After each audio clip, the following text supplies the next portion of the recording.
Bigyan ko sila ng pagkakataon, panawagan nila lalong-lalo na sa taong bayan at kung ano ang inaasahan nilang direksyon nung laban natin sa ICC at yung laban natin dito sa Pilipinas para sa karapatang pantao. Sige, Prof. Nymia.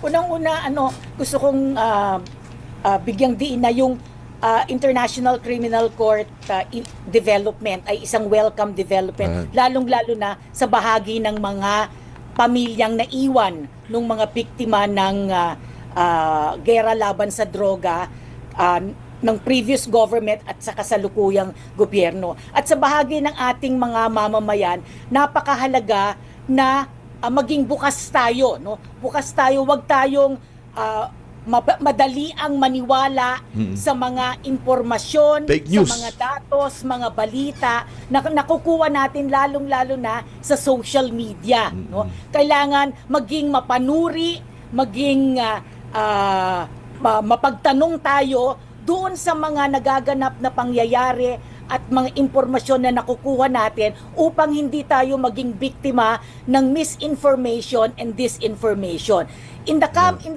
Under the current government at yung mga darating na panahon, we expect, no, mag-i-intensify yung misinformation, yung disinformation, yung tinatawag na fake news, at yun yung isa sa mga usapin na kailangan nating labanan upang talagang masuri natin yung mga issue, yung mga nagaganap sa ating lipunan at makakilos tayo ng naaayon para dun sa pagtatanggol, sa paggiit ng ating mga karapatang pantao. Salamat, Prof. Nymia.